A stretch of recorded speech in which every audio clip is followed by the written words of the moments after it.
Assalamualaikum warahmatullahi taala wabarakatuh. Salam bahagia, salam pencerahan untuk teman-teman yang berkesempatan bersama dengan saya. Apa khabar anda semua?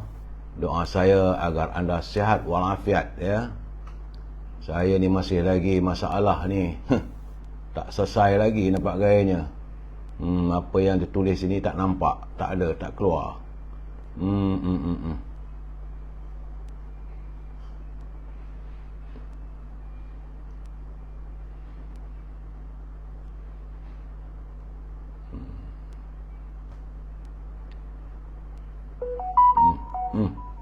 Lain pula jadinya.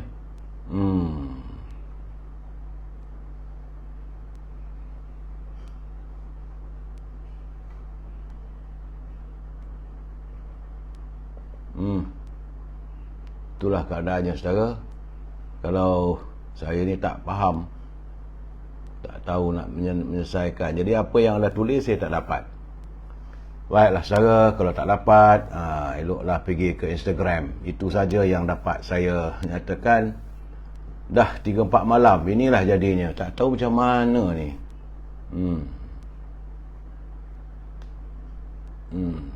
Kanan ke kiri tak ada, kiri ke kanan pun tak ada. Tak nampak, tulisan tak tahu. Apa komen-komen anda, siapa yang hadir, tak dapat saya nak. Tak dapatlah saya nak selesaikan lah. Aduhai, nak minta bantuan, tak ada siapa boleh bantu saya. Sendirian lah saya sini, terkial-kial saudara. Nak buat macam mana?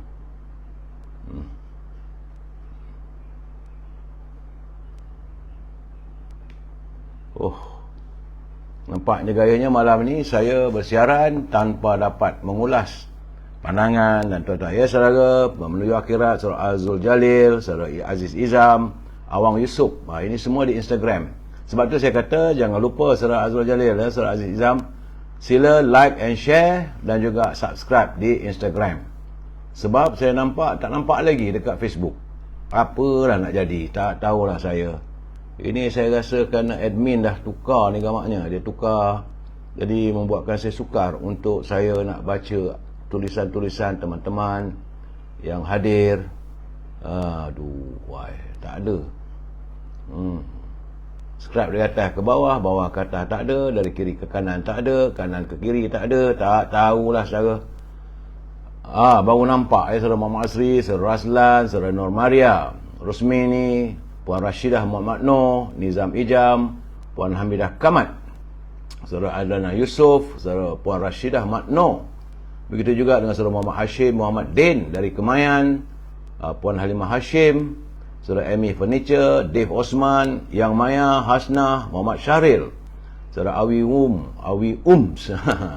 Puan Naterah, saudara Awi dari Oslo, Norway. Jauh tu. Saya mendoakan agar saudara Awi sihat walafiat. Saudara Joka Salahuddin, Awi dari Norway tak sejuk sana. Rasanya cuaca di sana mungkin sama lah sekarang ni. Saudara Muhammad Yusuf Hamzah dari Besut Terengganu. Saudara Awi. Saudara Awi ni dari Oslo di Norway. Jauh saudara. Saya mendoakan anda sihat walafiat di perantauan. Segeralah pulang kembali ke tanah air. Kalau belajar sana, belajarlah sehabis mungkin. Semoga mencapai matlamat yang dihajati. Puan Yang Maya, Rahidah Muhammad, Anaqib Rahidah Muhammad. Pak Chu, terima kasih Pak Chu. Dia kata teruskan pencerahan, itu yang lebih penting. Saudara Syahari, Puan Sabariah Zakaria. Baik saudara, hari ini saudara, hari Jumaat, tanggal 12 Ogos, hari yang ke-874 COVID-19 menyerang negara kita. Dapatan saya, kiriman saudara Jamil Idris dan saudara Rio daripada Universiti Malaya. Beliau menyatakan bahawa ada sikit penurunan, tak banyak mana pun, iaitu kemarin 4,896 warga kita yang dijangkiti oleh virus corona, dan semalam dia susut sedikit sangat, iaitu 4,831, menjadikan jumlah warga kita yang dijangkiti oleh virus corona adalah 4,224,225 orang. Dari dapatan saya juga terdapat peningkatan jangkitan di 7 buah negeri, susut di 9 negeri. Selangor susut tetapi tinggi, iaitu 1673 kes jangkitan. Wilayah Persekutuan susut tetapi 1112. Sedangkan kemarin 1046. Di Sabah juga susut tetapi susutnya sedikit sangat. Masih lagi jangkitan terdapat di Sabah sejumlah 360. Begitu juga di Perak, nampak susut saudara.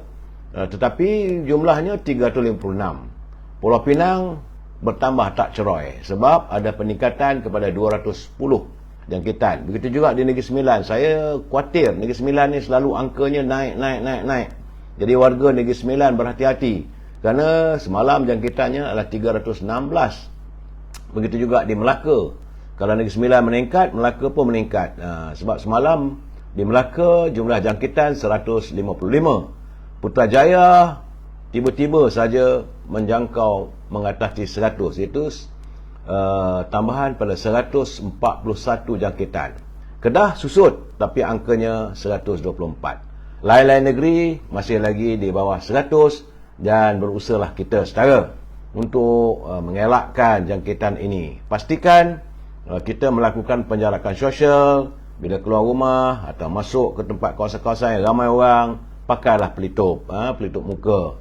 Dan bila balik rumah, bersihkan diri, sentiasa bawa sanitizer, cuci tangan. Lebih-lebih lagi kalau kita menyantuni anak-anak kecil, saudara. Jadi harapan saya supaya kita sentiasa menjaga keluarga kita. Hanya kitalah saja yang dapat mampu memastikan keluarga kita selamat. Saudara Muhammad Zain, saudara Nasir, Ded Mahaziar, saudara. Baik. Kita masuk sedikit, minta izin untuk mewawarkan segmen e-commerce. Tak lama pun saudara. Kalau saudara punya produk, hubungi Al-Azhar di talian 01133041241241. Al-Azhar dia berniaga haruman setangi bakur, macam kemian tu. Bila dibakar, harum semerbak lah rumah dan bilik anda. Samping itu, dia turut memasarkan haruman parfum ataupun wangi-wangian dari tanah Arab. Bila pakai rasa tanah Arab lah pula kita saudara. Dan gula O, ini untuk kesihatan saudara, sebab gula O ini tiada kalori. Letak 2-3 titik saja cukup memaniskan saudara. Andainya anda tidak boleh berhubung dengan Al-Azhar, sila hubungi Siti Farehah di talian 017-711-4300. Siti Farehah jangan lupa, dendeng manis Siti Farehah. Dan bagi yang teman-teman yang tinggal di Lembah Kelang mahu mendapat bekalan buah-buahan yang segar, macam hari ini saya dapat contohnya itu buah anggur saudara. Memang A lah saudara, buah anggurnya rangup, manis, dan buah-buahan ini boleh terus dihantar ke rumah anda. Sila hubungi Syauqi di talian 012-357-5703. Ini untuk di Lembah Kelang saja saudara. Dan akhir sekali, makanan kegemaran saya, jangan lupa popiah sira Lady Maria. Memang sedap saudara. Harga murah, rangup, pedas dan ada sedikit manis. Sesuai untuk kita makan bila kita melabun. Sambil dengar-dengar pencerahan saya, makan tak sedar habis kampit. Harga murah saudara. Boleh hubungi saudara Nizam di talian 019-435-1203. Itulah saja saudara e-commerce kita, saudara Alias, kuih, ulik budik, saudara Muhammad Zaki, warung kurap-kurapan. Elok jadikan kurap-kurapan popiah sira Lady Maria. Saudara Osman Hamid Husin, terima kasih. Baik saudara, kita masuk segmen naluri kehidupan saudara. Daripada Abu Musa radhiyallahu anhu, dia berkata bahawa duhai Rasulullah, ada sahabat bertanya, wahai Rasulullah, Islam manakah yang paling utama? Bila mereka bertanya, para sahabat bertanya dengan baginda Rasulullah SAW, maka baginda menjawab, siapa yang kaum muslimin selamat dari lisan dan tangannya. Ini hadis Bukhari. Status hadis ini hadis sahih. Artinya saudara, Islam mengajar umatnya agar sentiasa memiliki akhlak yang mulia, menjaga lisan daripada menuturkan sesuatu yang buruk terhadap orang lain. Lebih-lebih lagi sama Islam, seperti mengumpat, menghina, mencela, mengadu domba dan lain-lain perbuatan yang boleh mendatangkan keburukan pada orang yang dicela itu. Samping itu, Islam menuntut agar kita memelihara tangan kita dari melakukan perbuatan keji dan menyakiti muslim lain. Bukan hanya memukul, malah termasuk menulis dan menyebarkan sesuatu yang berbentuk umpatan, fitnah, menghina serta mengadu domba. Individu yang paling utama di sisi Allah, saudara, adalah mereka yang sentiasa dirasai kebaikannya serta tidak menyakiti serta memudaratkan orang lain yang berada di sekelilingnya, sama ada melalui lisan maupun perbuatan. Oleh itu, saudara, kita perlu ingat apa yang kita tulis, apa yang kita tuturkan maupun perlakuan kita terhadap orang lain akan diminta pertanggungjawaban di hadapan Allah nanti. Firman Allah mafhumnya bermaksud sesungguhnya pendengaran dan penglihatan serta hati nurani semua anggota itu tetap akan diminta pertanggungjawabannya di akhirat nanti tentang apa yang dilakukannya. Jadi Imam Al-Khattabi berkata, hadis itu bermaksud bahawa kaum muslimin yang paling utama adalah orang yang selain menunaikan hak-hak Allah dengan baik, dia juga dituntut menunaikan hak-hak sesama kaum muslimin dengan baik pula.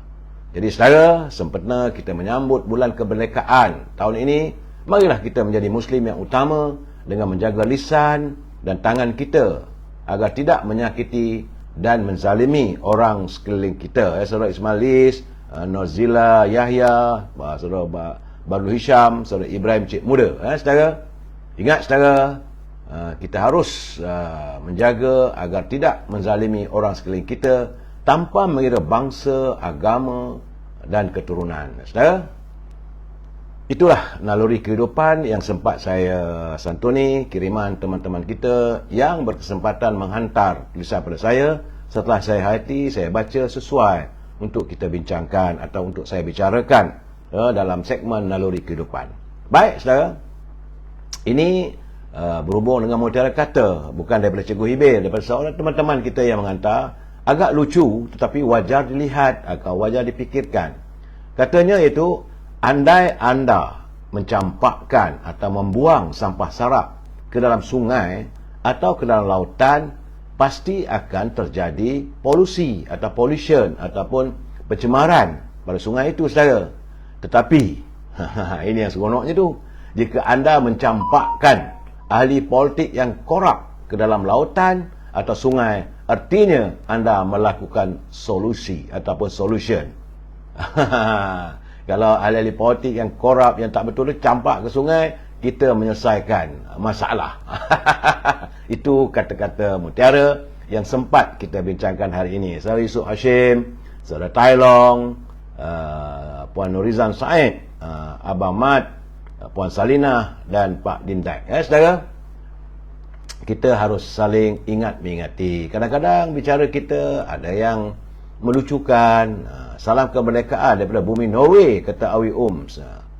Semoga anda di sana sihat, saudara Awi Ums. Saya kita rakyat di sini menanti kepulangan perantau-perantau kita agar membawa pulang setiap pengalaman untuk kita kongsi bersama. Dan saya akan terus mengingatkan pada pimpinan negara supaya jangan berbelanja tanpa had, kerana kita bimbang negara akan muflis.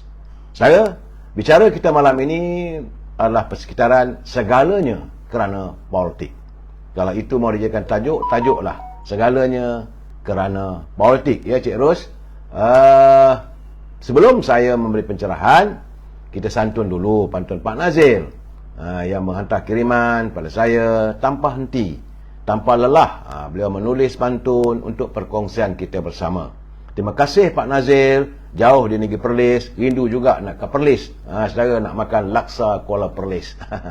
Kata Pak Nazil, belimbing besi si buah delima, Cik Midah letak di para. Kronisme, korupsi, nepotisme lama sudah membarah negara. Jadi Pak Nazil pun bersetuju dengan saya. Jadi kalau kita mempunyai pemimpin yang korup, pemimpin yang mengamalkan nepotisme dan melakukan kronisme, maka inilah barah pada negara kita, saudara. Tambahnya lagi, matanya kabur, pipinya bertuat, salah langkahnya terlanggar kayu, akarnya subur, lagi kuat, sayang pucuknya semakin layu. Ini kiasan pada Pak Nazil, bahawa kita, warga bangsa kita, warga yang kuat, tapi sayangnya di pucuk semakin layu. Kata Pak Nazil, ketuat itu adalah bintil. Tuat adalah bintil-bintil pada kulit kita. Saudara, itu disebut bertuat ataupun ketuat. Saudara, terima kasih Pak Nazil atas kiriman pantun yang cukup bernilai bagi saya untuk perkongsian kita bersama. Baik saudara, kita masuk segmen Gedung Ilmu. Ini untuk kita fikirkan bersama saudara, sebab saya menerima buku berjudul Perangai Bergantung pada Diri Sendiri, hasil tulisan Allahyarham Zakbar ataupun Zainal Abidin bin Ahmad, yang merupakan tokoh pemikir bangsa Melayu. Jadi pendek-pendek saya kutip-kutip nak baca sehabis satu buku, susah juga saya. Saya ucapkan terima kasih pada Tan Sri Johan Jaafar kerana beliau menghantar buku tersebut pada saya untuk perkongsian kita bersama. Kerana menurut Allahyarham Zakbar, memang tidak dinafikan dalam sektor perniagaan, orang kita, itu orang Melayu ni, bila hendak berniaga tidak mempunyai modal secukupnya. Lebih sukar lagi, upaya mencari modal walaupun secara kecil-kecilan pun terkadang tidak berupaya. Sejak dari dulu lagi susahnya orang kita kalau nak berniaga. Kerana itulah ramai di kalangan kita yang tidak menceburkan diri dalam sektor perniagaan. Sebaliknya, ini kadang-kadang pula seandainya mereka memperoleh modal melalui pinjaman, melalui bank dan sebagainya, seringkali pula kejujuran tercampak jauh dari pegangan kehidupannya. Banyak yang tidak amanah pada urus niaga yang dijalankan, jauh sekali mengutamakan sikap berjimat cermat. Akhirnya peniaga mereka jadi bagaikan berniaga buluh kesap. Berniaga buluh kasap, hujung lebur, pangkal lesap. Itu sikapnya. Kadang orang kita bila berniaga dapat pinjaman dari bank, beli kereta besar, beli rumah. Jadi bukan wang itu digunakan sebagai modal. Akhirnya terjebak dalam masalah dan bangkrut, saudara. Sedangkan bangsa lain, saudara, mereka datang ke bumi ini meskipun asalnya dalam keadaan yang sengkit. Jangan dinafikan. Mereka datang dalam keadaan serba kedaifan, tanpa memiliki harta, jauh sekali wang untuk berbelanja. Apa yang ada hanyalah tulang empat kerat. Namun akal fikir mereka berbekalkan tulang empat kerat. Mereka berusaha sedaya mungkin dan berniaga dengan jujur. Akhirnya mereka berjaya membina kekayaan yang hanya sekadar dilihat, atau lebih tepat lagi bangsa kita hanya menjadi sebagai penonton saja. Itu merupakan kritikan Pak Zakbar terhadap bangsa Melayu sejak tahun 80-an lagi. Semoga dengan pencerahan ini dapat menyuntik kesedaran pada warga bangsa kita. Saudara, kita sambung lagi malam besok. Terima kasih Tan Sri Johan yang menghantar buku bagi saya begitu berarti, saudara. Saudara Roslan Arifin, saudara Sajid Piut, Raja Shah Rizid, apa khabar aku? Azam Teh, Abdul Manap, A.B. Hal, Puan Nurani Husin, dan saudara Abu Hassan Bidin. Saudara Abu Hassan Bidin, ya saudara. Baik. Sebelum saya meneruskan pencerahan ini, saya mesti memberi peringatan saudara, bagi mereka yang menyunting semula live saya ini dan dimasukkan dalam sebarang channel, sama ada YouTube dan sebagainya, maka anda harus bertanggungjawab atas setiap suntingan yang anda lakukan. Saya tidak bertanggungjawab sama sekali, saudara. Begitu juga dengan kiriman pandangan ataupun komen-komen dalam ruangan ini. Anda juga harus bertanggungjawab atas tulisan anda. Saya tak mampu untuk memantau ke semua komen maupun tulisan dan juga suntingan anda.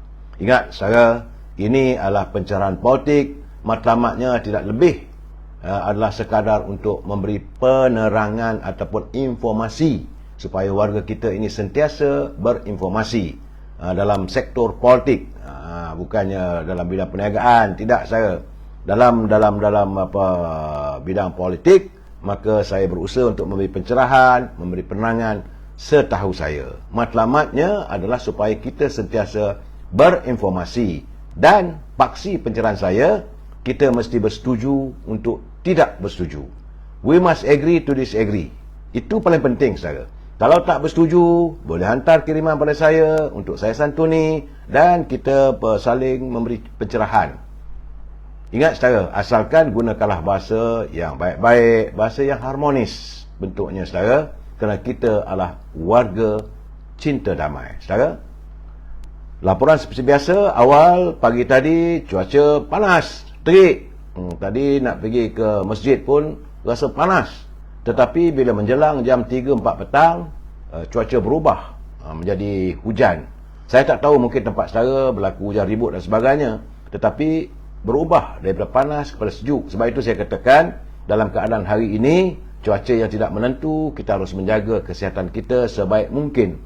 Kerana tambah-tambah lagi bagi mereka yang di kalangan warga emas, cuaca tak menentu pasti akan mengakibatkan kita mudah dijangkiti penyakit. Saudara, berhati-hati saudara. Cuma bila saya menatap banyak sangat tular di media sosial saudara, iaitu dalam YouTube, dalam Facebook, tentang gesaan Presiden Indonesia Pak Jokowi, saya terkejut. Benarkah begitu apabila Pak Jokowi mengarahkan agar Menteri Kewangan Indonesia Sri Mulyani supaya segera menuntut hutang daripada negara Malaysia? Kerana katanya Malaysia berhutang berbilion dengan negara Indonesia. Ini tular dalam media sosial. Jadi dalam keadaan begini, saya mengharapkan agar Menteri Kewangan perlu memberi penjelasan, kerana malulah juga kita saudara. Selama ini kita kadang-kadang memperlekehkan negara luar, sedangkan rupa-rupanya kita berhutang dengan mereka berbilion saudara. Maka Kementerian Kewangan bertanggungjawab untuk memberi penjelasan. Memang kita tahu negara kita berhutang dengan negara-negara luar, tapi apakah hutang itu tuntas ataupun tidak? Rasanya kalau tak tuntas. Sebab itulah Pak Jokowi minta supaya Sri Mulyani selaku Menteri Kewangannya berusaha untuk menuntut hutang dari negara kita. Astaghfirullahalazim. Itulah keadaan saudara. Dan sebab itu saya mengharapkan kita jangan berbelanja tanpa had. Ya, tak cukup duit, kita berhutang. Itu keadaannya saudara. Apa khabar saudara Guardian Lon, Puan Noraini Adnan, saudara Roslan. Add moderator to your life. Saya tak tahu macam mana nak add moderator. Minta maaf, saya tak tahu. Saya minta benda-benda yang nak bersama apa semua, saya tak kerti. Saya minta maaf saudara. Yang saya tahu, saudara tulis, saya baca. Kalau saya nampak elok di saya bincangkan, kita bincangkan. Apa khabar saudara Taran Shah Saleh? Waalaikumsalam. Dan beliau berkirim salam pada teman-teman yang lain. Saudara, hari ini adalah merupakan genaplah 236 tahun bahawa Pulau Pinang ini wujud. Sebenar-benarnya ini sekadar pencerahan saudara, sedikit ilmu saudara. British dengan rasminya menakluki Pulau Pinang 236 tahun dahulu.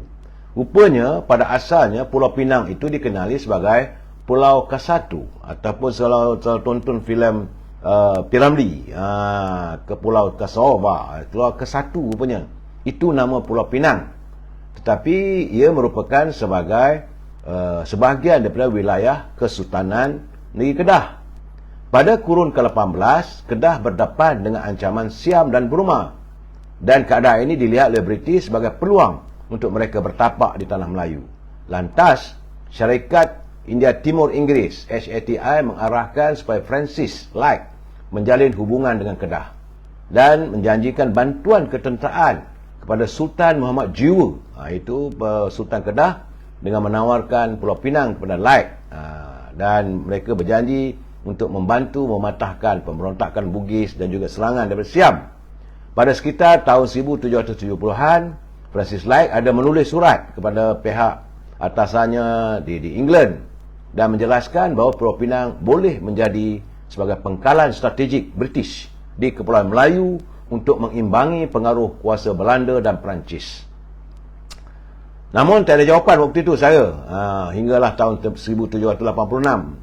Walaupun tanpa kelulusan daripada HSDI, Francis Light berunding dengan Sultan Abdullah Mukarram Shah yang menggantikan Sultan Muhammad Jiwa untuk memberikan Kedah perlindungan ketenteraan serta $6,000 Spanyol untuk menyelesaikan hutang dengan Siam. Selepas itu termeteralah perjanjian. Lalu Light bersama angkatannya mendarat di Pulau Pinang pada tanggal 17 Julai 1786. Dan bendera Union Jack, bendera resmi British, dinaikkan dalam satu upacara resmi pada 11 Ogos di Padang Kota Lama 1786 dan menandakan permulaannya penjajahan British di tanah Melayu saudara. Dan akhirnya Pulau Pinang diberi nama sebagai Prince of Wales Island sempena ulang tahun kelahiran pewaris takhta British George keempat pada 12 Ogos, dan penempatan baru yang ditubuhkan diberi nama Georgetown bagi menghormati Raja George ketiga. Namun masalahnya dengan British ni, mereka bohong. Mereka memungkiri janji apabila tiada bantuan tiba ketika Kedah berdepan dengan serangan Siam. Maka pada tahun 1791, Sultan Kedah menghimpunkan bala tenteranya di seberang Perai untuk mengambil semula Pulau Pinang, tetapi gagal saudara. Itulah sejarah rintitan yang saya dapat bersumberkan daripada Akib Negara Malaysia Visit Pulau Pinang. Saudara, dah tahu sedikit-sedikit tentang Pulau Pinang, cek. Apa pulau apa dia panggil tadi tu? Pulau ke-1. Piramli kata Pulau Kesoba. Dan saya melihat bahawa semalam memang saya rasa nak ulas, tapi saya masih lagi mempertimbangkan betul ke tak betul. Kerana ini blogger Raja Petra Kamarudin, sebab bila mengeluarkan kenyataan bahawa pengarah siasatan dalam kes Datuk Seri Najib itu Amar Singh telah membiarkan girlfriend dia atau kekasihnya mencuri beg serta barang-barang berharga milik Datuk Seri Rosmah Mansor ketika pihak polis melakukan rampasan dan menyita harta milik pasangan mantan Perdana Menteri itu. Itu kata Tengku Putra. Jadi saya tengok bila Petra dia kata begitu, katanya dapat informasi. Tapi hari ini bekas pengarah Jabatan Siasatan Jenayah Komersial Amar Isyar Singh, dia telah pun membuat laporan polis berhubung dengan awak itu, katanya tak betul. Jadi bagaimanapun kita tunggulah kenyataan resmi daripada polis, jauh mana benar tak benarnya, kerana laporan polis telah dibuat. Begitulah saudara, kadang-kadang media sosial ni mudah digunakan untuk mereka menyebar macam-macam. Saya pun tak tahu apa tujuannya disiarkan perkara itu dalam keadaan Datuk Seri Najib, Datuk Seri Rosmah masih lagi bergelut dengan perbicaraan di Mahkamah Tinggi di Kuala Lumpur saudara. Itu keadaannya. Saya tahulah ada penjelasan satu persatu, bagi saya tak perlulah kita nak dengar satu persatu.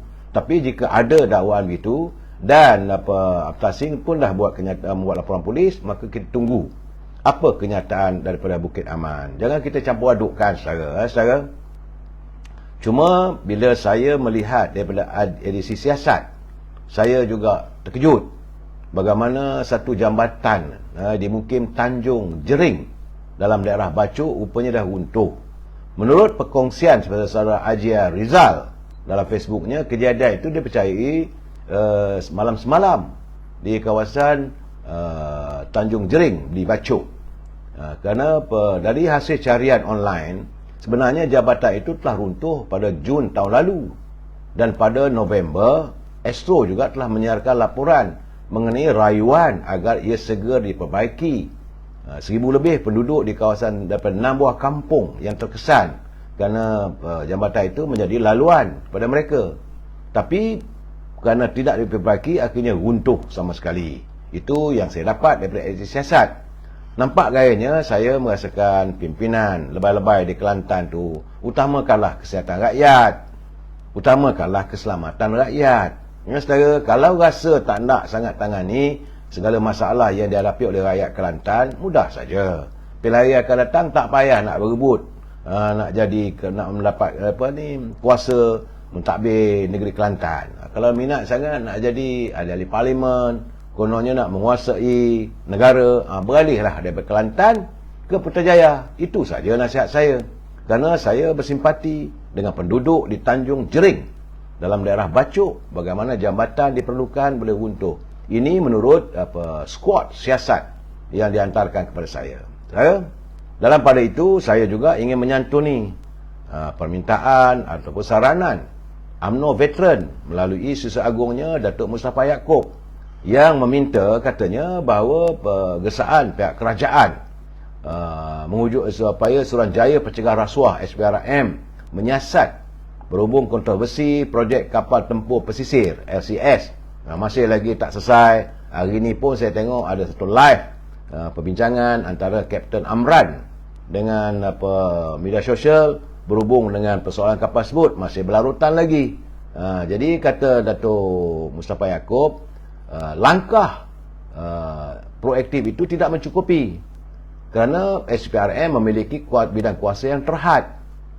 Oleh itu, tuntutan UMNO Veteran supaya Suruhanjaya Siasatan Diraja RCI bagi menyiasat secara menyeluruh projek kapal milik tentera laut ini dapat dilakukan sekaligus.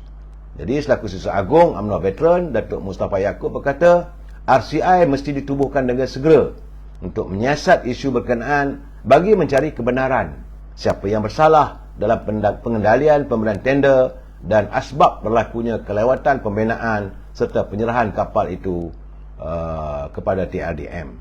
Veteran amat mengeluhkan kerajaan yang mahukan SPRM menjalankan siasatan segera. Tetapi ianya tidak cukup kerana bidang kuasa SPRM adalah terhad kepada isu rasuah. Apa yang kita mahu ialah siasatan yang menyeluruh. Oleh itu RCI dari mulanya sehingga sekarang perlu mampu untuk menyelesaikan persoalan-persoalan yang berbangkit. Pentingnya penubuhan segera RCI ini adalah untuk mencari punca sebenar bermulanya kontroversi yang ketika ini dimanipulasikan serta disensasikan oleh pihak pembangkang. Itu kata Datuk Mustafa Yaakob. Cuma komen saya dalam keadaan ini saya juga merasakan agak sedih dan tak sepatutnya isu LCS kapal ini boleh mengakibatkan rahsia ketenteraan terdedah. Kerana apa yang membimbangkan kita soal isu ini didedahkan kepada umum dan tanpa rahsia. Saudara, kalau sekadar pengurusi PSC mempersoalkan kenapa, siapa, kenapa lambat, kenapa harganya macam nak naik, menelan sampai 9 bilion, itu tidak menjadi soalan pada kita, saudara. Tetapi bila selaku pengurusi PSC daripada parti DAP, dia menceritakan secara detail dan secara terperinci apakah jenis senjata yang ada dalam kapal tersebut. Ini yang saya rasakan perlu dihentikan. Kalau kita bakal mengizinkan pendedahan jenis senjata apa yang kita miliki, dan ia juga turut mendedahkan tentang keupayaan pasukan tentera laut kita. Yang ini yang menjadi persoalan. Kamu nak kata tentang isu ni tak ada masalah. Nak seret orang itu, nak seret orang ini, siapa yang bersalah, teruskan, tak ada masalah. Kita menyokong. Segala kebejatan dalam sesuatu persoalan itu memang kita menyokong, tak ada masalah. Sebab kita rasa tiap kebobrokan perlu ditangani. Tetapi jangan sampai rahsia soal tentera kita milik senjata apa. Dan akhirnya satu dunia tahu. Kita sepatutnya menjaga rahsia apa kapal milik kita. Saudara Baru Hamid nak juga sebut DAP. Bukan, sebab dia sebagai pengurusi PSC. Sebab dia mendedahkan rahsia ketenteraan. Bukan soalnya dia nak dedah apa pun, sama ada berapa, ada berlaku penyelewengan ke, ada berlaku skandal, tak ada masalah.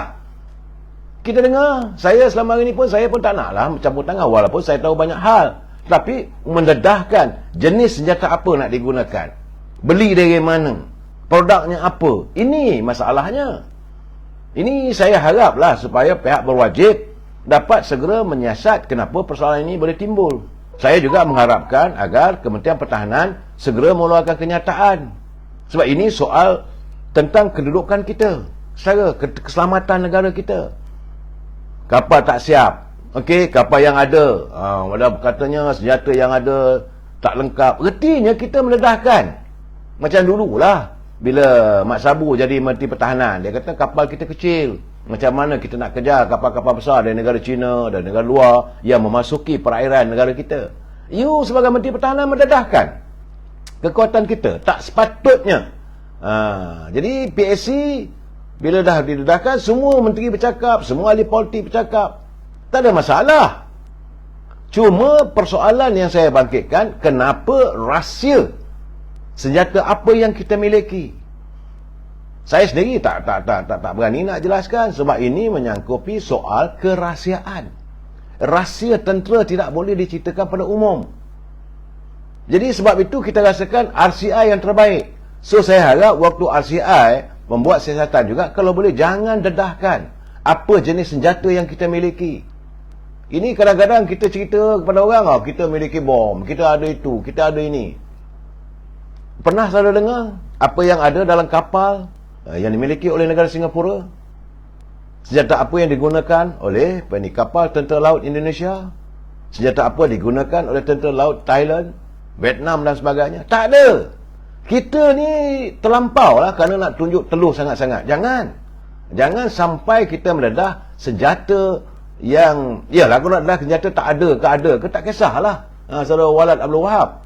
Bagi saya soalnya jangan mendedahkan tentang kesiapsiagaan pasukan tentera kita.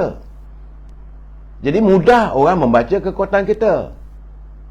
Ini bagi saya lah.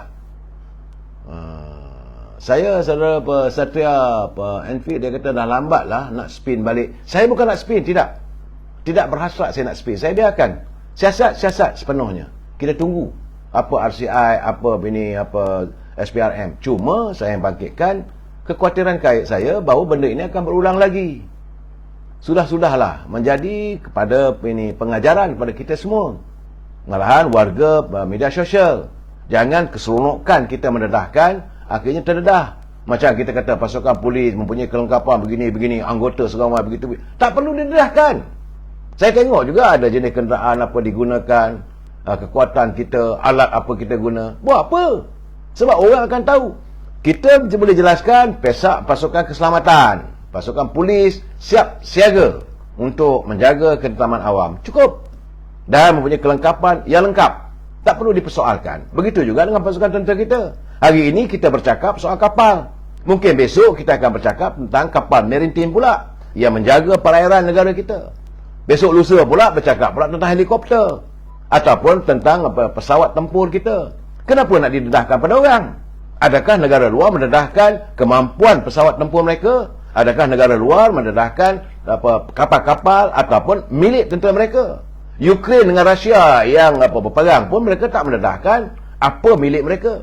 Negara China pun mereka cuma membangkitkan bila ada berlaku ujian tentang bom nuklear ke, bom berpandu ke, mereka menzahirkan apa tujuan. Itu saja, tapi mereka tidak mendedahkan keseluruhannya. Ini saya rasa ya, Coca-Cola More, ini yang dikatakan sebagai sabotaj terhadap kesiapsiagaan pasukan tentera kita. Inilah masalahnya. Cukup-cukuplah. Jangan kerana politik, kerana keterlanjuran kita terlalu banyak sangat berpolitik, nak tunjuk kita ni hebat, nak tunjuk kita benar, nak tunjuk kita ni terus, akhirnya segala-galanya terlondeh. Itu masalah dia, saudara. Londeh sana, londeh sini. Saya bukan nak spin, tak ada. Terpulanglah pada anda, pada rakyat untuk menilai. Kalau ada berlaku ketimpangan, ada berlaku penyalahgunaan kuasa, siasat dan bawa ke muka pengadilan siapa yang terlibat. Tetapi jangan sama sekali mendedahkan kekuatan pasukan tentera kita. Ini tak boleh sama sekali. Ingat, jadi kalau mereka mendedahkan, apa tujuannya? Apakah DAP nak tunjuk bahawa kita begini-begini dan sebagainya? Jangan didedahkan. Tahu, anda tahu, saya tahu, sudah.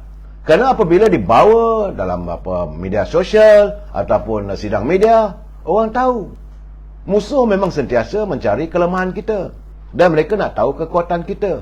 Ini saya harap agar pihak berkuasa, pihak tentera mengkaji dan menyiasat bagaimana persoalan ini boleh terdedah. Itu saja. Saya lain tak ada, saudara. Bukan saya nak kata nak menghalang siasatan. Siasat. Saudara Jack, kita memang tak ada kapal perang sebab time kapal terbang hilang pun kita minta bantuan. Itu betul, saudara Jack. Sekarang kita nak adakan. Cuma sekali lagi saya tekankan, jangan sekali-kali sampai kita mendedahkan kekuatan milik kita. Itu perlu sebagai pendekar. Dia tak, guru silat dia tak cerita habis semua ilmu-ilmu silatnya. Sekongkong satu tu disimpan. Itu waktu saya belajar silat waktu muda-muda dulu. Melainkan kita cari sendiri, bukan mudah. Dan sekarang ni dedah. Kita ada misal, kita ada roket, kita ada itu, ada ini. Untuk apa nak dabit ada? Oh, kita penemuan, harga ini banyak ini, harga ini banyak ini. Jangan sama sekali kita melakukan khianat pada negara kita, saudara. Itulah saya harap dalam isu LCS yang sekarang bertebaran. Tak apalah nak cerita apa, katalah, tak ada masalah pada saya. Nak kata siap tak siap, nak kata harga mahal dah mahal, okey, itu persoalannya. Cuma sekali lagi saya ingatkan, jangan sesekali kita mendedahkan kekuatan kita. Itulah saudara Ismail Maisa, apalah tu ni katanya. Saya bercakap soal kebimbangan saya, itu saja. Bukan soal nak membongkar segala kepincangan. Jalankan. Kita mengalu-alukan.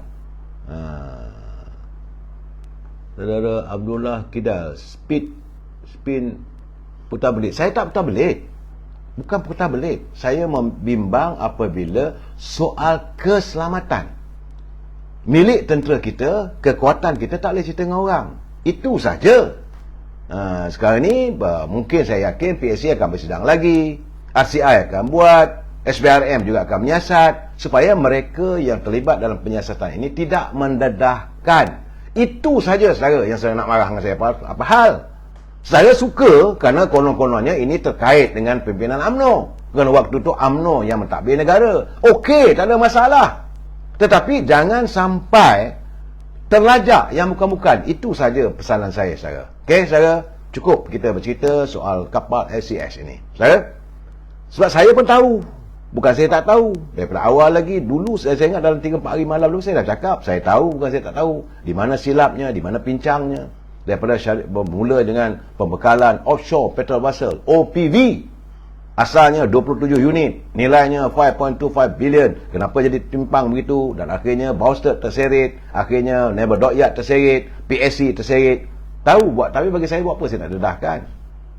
Jadi itu zaman dah berlalu. Zaman Dr. Mahathir. Dengan kroninya. Biarlah. Nak ungkit lagi apa kita dapat. Yang sekarang ni kita kena look forward. Macam mana nak menyelesaikan supaya kapal-kapal ini dapat disediakan. Dan jangan kita dedahkan apa yang kita miliki. Saudara. Baik? Kita masuk segmen politik. Saya tengok dalam 2-3 hari ini tular. Katanya anak sulung Datuk Seri Najib Tun Razak, iaitu Saudara Nizar selaku Ketua Pergerakan Pemuda Pekan, dah mula disebut-sebut bakal bertanding menggantikan tempat Datuk Seri Najib sebagai ahli parlimen di Pekan. Saya dalam hati saya mengatakan sabar-sabarlah. Tunggu keputusan mahkamah. Jangan kadang-kadang kita ni suka bersorak, bertempik, sedangkan akhirnya tak kesempayan. Saya tahu Sir Nizar memang waktu pilihan raya kecil di Chini dulu pun dia memang disebut-sebut untuk bertanding sebagai ahli Dewan Undangan Negeri. Tapi macam saya katakan, jangan kita nak beranak bertanding. Sebab itu Nizar tidak diturunkan bertanding kerana Datuk Seri Najib masih lagi sebagai ahli parlimen Pekan. Dan hari ini beliau masih lagi dalam pembicaraan. Bukan tak boleh bertanding. Kesnya masih lagi berjalan di Mahkamah Tinggi. Jadi kalau pilihan raya diadakan dalam waktu terdekat, Datuk Seri Najib masih boleh bertanding. Kenapa kita mewujudkan suasana sebegini? Malahan saya seronok juga. Dalam waktu yang sama dah sebut pula, kononnya Datuk Seri Anwar Ibrahim bakal bertanding di Tambun, meninggalkan Port Dickson. Saya tak tahulah. Gosip politik ni yang merewang dalam media sosial, saya tak tahu sejauh mana nak dipercaya. Akhirnya Peja Faizal Datuk Azmu pun buat kenyataan. Dia pun seriau juga kerana dia kata kalau Datuk Seri Anwar Ibrahim bertanding, dia takkan bertanding lah. Kalau bertanding pun ruyup dalam keadaan begitu. Tapi saya nampak pimpinan UMNO ever ready, tak ada masalah. Tapi kenapa diwujudkan begitu? Nampak gaya seronok lah orang Tambun. Kalau benar berlaku, katanya nak meninggalkan daripada Port Dickson ke Tambun. Maka jadilah Datuk Seri Anwar Ibrahim ini seperti pemimpin daripada kumpulan Badui, berpindah gandah. Itu keadaannya, saudara. Saya ingin menyantuni kenyataan daripada Siswa Agung UMNO, Datuk Ahmad Maslan. Dia kata UMNO ni suka tak suka kena terima hakikat. UMNO Barisan Nasional ni macam magnet, menarik sokongan orang, menarik perhatian orang. Memang pun sejak dari dulu dulu, kini dan selamanya sehingga saat ini, sebab UMNO parti yang ada akar umbi. UMNO bukan parti seperti Kiambang di Tasik Madu, cantik saja tapi tak ada akar. UMNO ada akar umbi, ada ahlinya, ada cawangan, dan ia parti yang lengkap.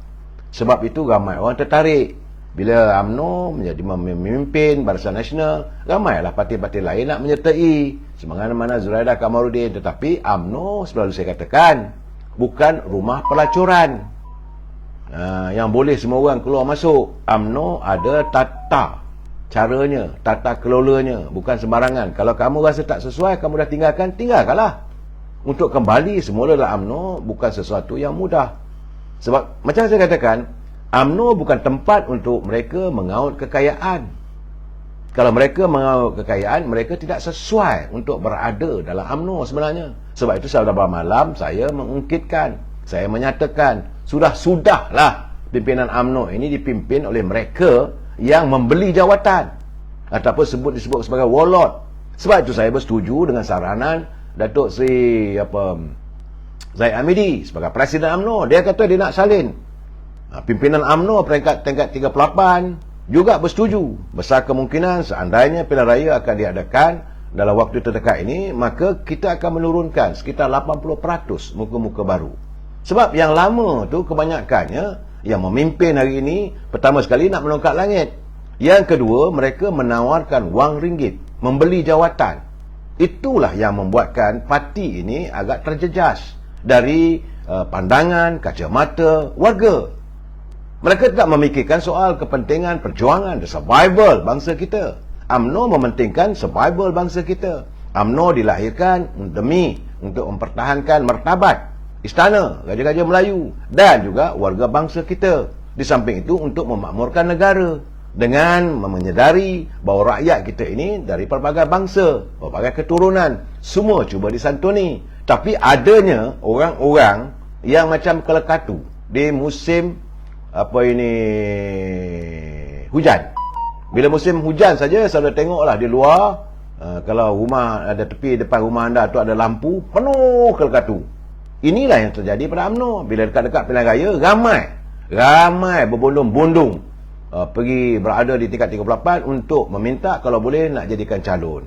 Dapat jadi calon, bila dapat jadi jawatan, rakyat dilupakan.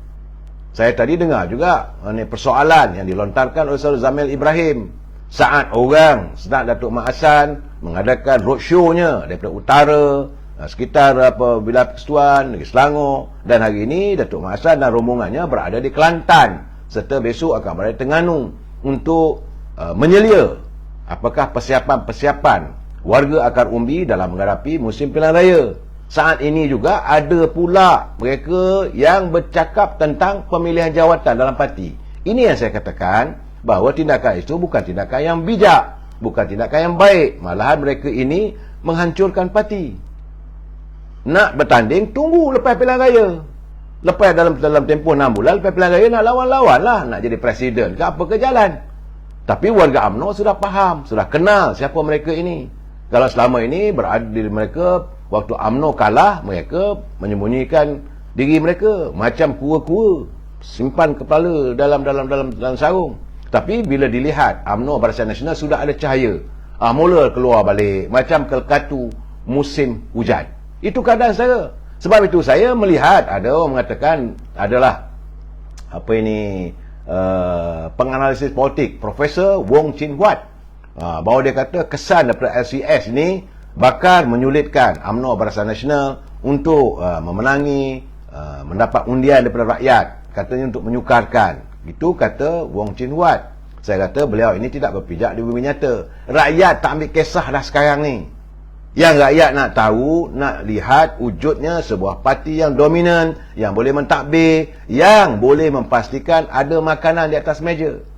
Hari ini rakyat timbul soalnya, sejauh mana, selama mana rakyat harus terimpit dalam kemiskinan, selama mana tiada jaminan untuk mendapat pekerjaan, untuk mendapat menjalankan perniagaan, sampai bila yang 43,000 kontraktor yang sudah pun diisytiharkan muflis boleh kembali mencari penghidupan. Ini persoalannya. Apa nak jadi soal SES ke kapal ini, itu cerita lama macam dululah. Dan rakyat tidak akan terpedaya untuk kali ini. Sebagaimana yang dilontarkan waktu dulu pilihan raya yang ke-14, mereka mewujudkan Najib sentrik. Serang Datuk Najib melalui YNDB. Okeylah, dah tumbang pun Kerajaan Barisan Nasional. Apa rakyat dapat? Sebab itu rakyat melihat hari ini, what do we get? Kamu akhirnya menang jadi pentadbir, dapat berada di Putrajaya. Okey, sewaktu anda berkuasa di anjung kuasa Putrajaya, apa yang anda lakukan dalam tempoh 22 bulan? Satu, melayar kena kencing. Begitu juga bila dia biasa bagi pula dengan rakan sekarib sekutunya, Parti Perikatan Nasional, dengan scheme of thing. UMNO pun okeylah, sokong jugalah. Tapi akhirnya 17 bulan itu rakyat bertambah hidup dalam keadaan yang perit. Ramai yang bunuh diri, naik bendera putih nak cari makanan, nak hidup pun seksa. Ini tidak akan lupa dalam pemikiran rakyat. Sebab itu anda timbulkanlah soal skandal itu ini. Setelah kita lihat soal skandal tu, ini bukan soal benda tu tak ada, benda tu ada, tapi diwawarkan, dijadikan isu semata-mata untuk mengabui masyarakat, mengabui rakyat. Macam mana kata penganalisis politik Dr. O.C. Ishun, dia kata peluang UMNO untuk menang akan lebih terjejas jika PRU 15 terus ditangguhkan. Pula dah. Dan sekarang ni suka tak suka, sebab itu semalam saya dengar juga pandangan sahabat kita Datuk Lokman Adam. Dia nampaknya menzahirkan kekecewaannya seandainya Yang Amat Perdana Menteri masih lagi mau menangguhkan tarikh sebenar pilihan raya umum. Kerana rakyat dah lenjan, tunggu. Jadi semangat pun dah patah semangat dah. Ini keadaan setara, dan mengizinkan pembangkang meneruskan usaha mereka mencari isu demi isu. Lagi lama kita tunggu, lagi lama kita teruk diserang. Itu keadaannya. Soalnya biar mahu Perdana Menteri masih lagi nak menangguhkan, terpulanglah anda berkuasa sekarang. Nak tunggu apa lagi saya tak tahulah. Nak kata pilihan pindaan perlembagaan telah pun berjalan, telah pun diluluskan. Usul untuk dipinda supaya ada anti lompat parti telah pun diluluskan. Bukan saja Dewan Rakyat, Dewan Negara. Dan saya yakinlah dalam hari Rabu akan datang, tentulah Dr. Sri Ismail Sabri akan menghadap Duli Yang Mulia Pertuan Agong supaya pindaan itu ditandatangani untuk menjadikan sebahagian daripada undang-undang dan sebahagian daripada perlembagaan kita. Tetapi yang rakyat nak tunggu, selepas itu apakah, tidak bolehkah pilihan raya diminta agar Agong mengisytiharkan supaya pilihan raya diadakan? Sebab saya tengok saudara, di peringkat akar umbi, UMNO masih yakin. Kenyataan Datuk Ismail Muhammad daripada bahagian Pagoh, dia kata bahawa pihaknya UMNO di Pagoh kukuh. Datanglah Tan Sri Muhyiddin nak bertanding sekalipun, dia kata dia tidak nampak bahawa Tan Sri Muhyiddin masih mempunyai sokongan daripada warga di Pagoh. Kerana waktu beliau menjadi Perdana Menteri pun tidak menyantuni permasalahan. Selama ini masalah-masalah rakyat di Pagoh disantuni oleh warga UMNO. Itu ceritanya. Jadi dalam keadaan sekarang ni terpulanglah.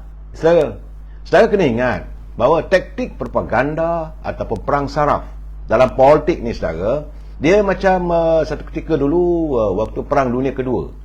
Saya kena ingat Nazi dulu itu Hitler.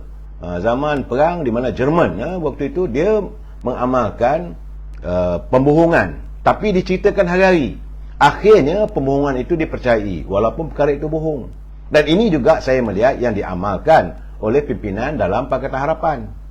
Begitu juga yang dilakukan dalam Perikatan Nasional. Walaupun kadang-kadang ada pembohongan ditubi, akhirnya rakyat percaya. Dengan harapan rakyat akan mengikut kehendak mereka. Tapi bagi saya, propaganda sedemikian tidak akan kekal. Kerana yang akhirnya rakyat akan bertanya, esok saya dapat makan apa? Itu yang penting. Pemimpin yang datang menjaja ini wang ringgit, yang punya wang menaburkan seolah membeli jawatan itu, tidak akan disokong oleh rakyat. Bawalah 1 tan pun duit, dia terima, tapi sokongan tidak berlaku. Sebab saya melihat ini juga pernah dialami oleh UMNO Barisan Nasional. Pilihan raya 2018, pilihan raya ke-14 dulu, banyak juga ini bentuk kewangan yang ditaburkan oleh setengah pemimpin. Tapi mereka yang menabur wang itu akhirnya tergolek dok. Itu jelas. Malahan ia menyangkut menarik sokongan rakyat kepada UMNO Barisan Nasional. Maka tumbanglah penguasaan UMNO Barisan Nasional selama lebih 60 tahun. Jadi pembohongan yang diulang berkali-kali kononnya akan dianggap benar oleh rakyat. Ini taktik yang dipopularkan oleh Joseph Goebbels, penasihat kepada Hitler. Sebab kalau kita nak bercakap soal skandal ni, okeylah, saya bersetuju cerita pasal LCS. Setuju, tak ada masalah. Tapi jangan lupa, bagaimana dengan skandal Bestarinet? Juga melibatkan berbilion wang yang sepatutnya dijanjikan untuk kepentingan anak-anak kita di sekolah dengan komputer dan sebagainya. Skandal Bestarinet masih lagi tersingkap di bawah Permaidani. Jangan lupa saudara, ini akan timbul, saya yakin akan timbul, tapi ini bukan isunya. Yang rakyat nak tahu yang Bestarinet lah. Aku nak makan apa? Saudara, bukan tak ada skandal pimpinan terdahulu. Zaman Dr. Mahathir lagi banyak macam-macam lagi. Dan begitu juga apa yang terjadi sekarang ni pun, orang dah mula bercakap tentang 5G, iaitu kita punya aliran sistem komputer ataupun sistem internet kita dah menelan belanja berbilion-bilion ringgit. Rakyat dengar je. Kerana yang untungnya 3-4 orang. Cuma sekadar boleh marah. Apakah politik marah ini nak dijaja ke seluruh negara? Saya tidak yakin, saudara. Sebab itu sekarang ni saya melihat kenyataan geng-geng lebay ni dah mulalah. Mula mereka tersedar daripada mimpi syurgawi. Sekarang ni pimpinan dalam PERPAS mula sedar. Kerana selama ni apa sahaja yang dilontarkan selepas tiadanya lagi Muafakat Nasional, saya katakan tiada ternoktah Muafakat Nasional ini, pimpinan mereka menyerang UMNO ini dengan kenyataan bahawa UMNO seperti itik patah kaki. Kerana mereka waktu itu I'm live now. I'll call you back. Okay. So, jadi dalam keadaan sekarang ni, saudara, mereka yang terpengaruh dengan syurga duniawi, dengan scheme of thing, itu seronok. Akhirnya mereka meninggalkan UMNO dan menyerang kita. Tapi sekarang ni apa jadi? Saudara Yusuf Asim, Yusuf Asim dia tanya apa saya? Siapa yang nak bela nasib Melayu? Ini dia minta pencerahan. Siapa nak bela nasib Melayu? Bagi saya yang terbukti selama ini yang membela warga bangsa kita daripada sejak mencapai kemerdekaan dengan mewujudkan pelbagai program membela bangsa Melayu adalah UMNO.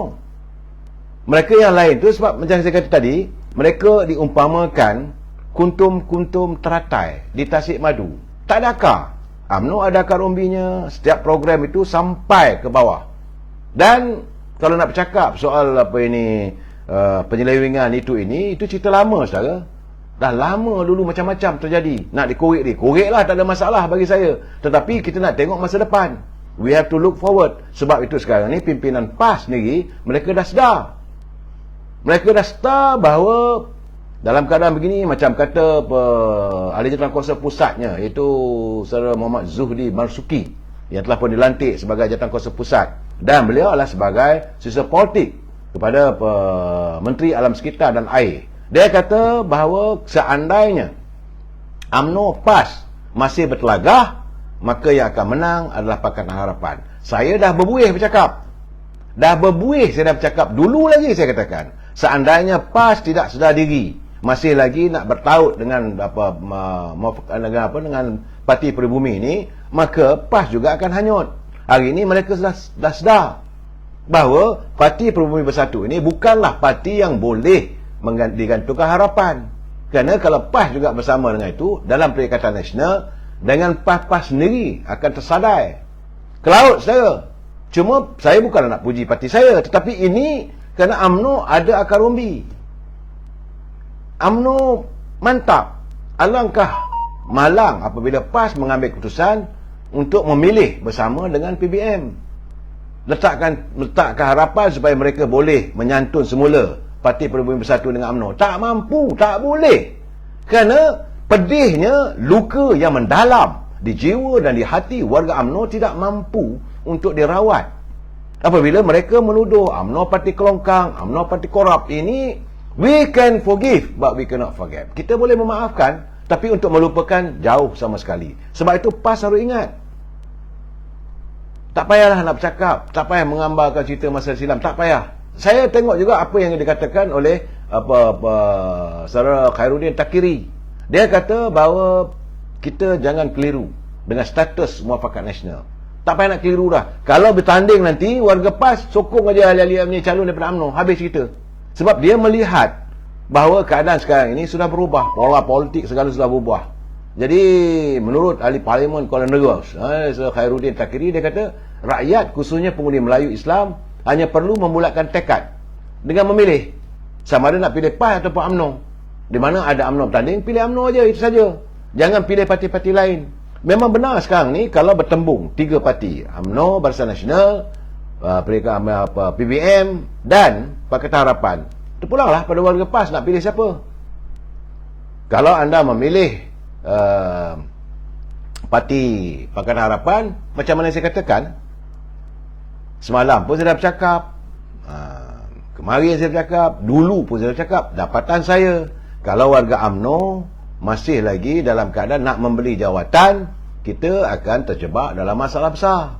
Sebab di Pakatan Harapan, parti DAP, mereka dah standby, ada 40 kerusi paling kurang. Itu dia dah ada fixed deposit. Parti-parti lain tengah merangkak lah nak cari pengaruh. Dan bila ditandah lagi dengan asid dan dikata macam-macam pada UMNO ni, tentulah dalam keadaan sekarang ini membuatkan keadaan situasi politik yang tidak menentu. Benar, DAP cuma ada 40 kerusi ataupun 1 ataupun 50 lah katakan. Ia bukan jadi majoriti. Tetapi apa yang diharapkan oleh PAS satu ketika dulu, nak menjadi sebagai the kingmaker dalam politik tanah air, takkan berlaku. Hari ini kita harus menyedari DAP adalah the kingmaker.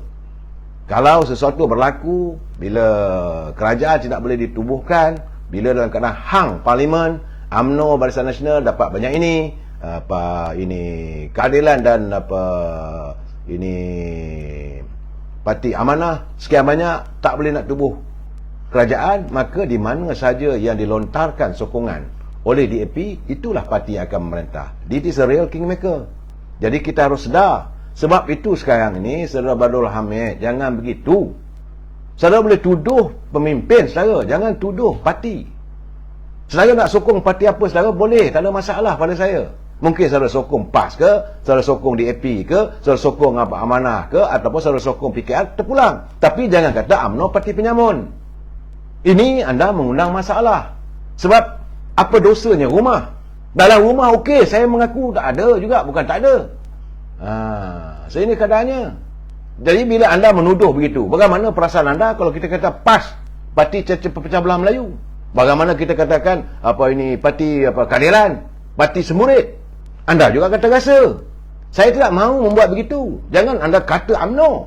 Anda nak tuduh pemimpin UMNO penyamun, tak ada masalah. Saya pun dah bercakap, ada kalangan pemimpin UMNO yang memberi jawatan. Bila dapat jawatan, mereka cuba mencari kekayaan untuk diri mereka. Mereka tidak mahu menyantuni rakyat.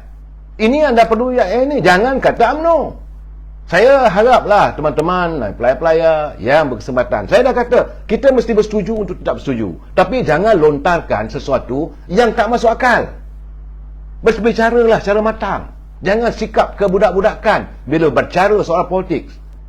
Kalau anda baru nak belajar politik, besok lusa datang rumah saya nak ajar satu-satu. Nak tuduh parti, jangan. Sebab tu saya tak pernah menuduh parti PAS, saya tak menuduh parti DAP, semua saya katakan, hari ini, suka tak suka, kekuatan daripada calon-calon DAP ada 40 kursi. Mereka akan menjadi kingmaker. Nak marah saya pasal apa? Nak kata UMNO ni parti perompak penyamun, apa hal? Nak mengundang masalah dengan saya kalau begitu. Lain padang, lain belalang, Syami. Betul, okey, saya bersetuju. Saudara, geng Pakatan Harapan ni lagi kuat rasuah pun, kita jangan tuduh parti. Tapi mereka yang berada dalam Pakatan Harapan memang tidak nafikan ada rasuah. Masih lagi perbicaraan lingua ing dan sebagainya, masih ada, bukan tak ada. Jangan kita menuduh parti. Itu saja. Saya tak boleh terima kalau tiba-tiba masuk tuduh UMNO begitu. Saya akan jadi marah. Bagaimana orang nak kata rumah saya ni rumah perompak, rumah penyamun? Sedangkan saya tak pernah kata rumah tu rumah penyamun, rumah tu rumah perogol. Bukan tak ada. Ada calon-calon, ada pimpinan daripada parti pembangkang yang masih lagi telah pun dijatuhkan hukuman kerana melakukan tindakan merogol orang gaji. Adakah kita nak katakan dia parti perogol?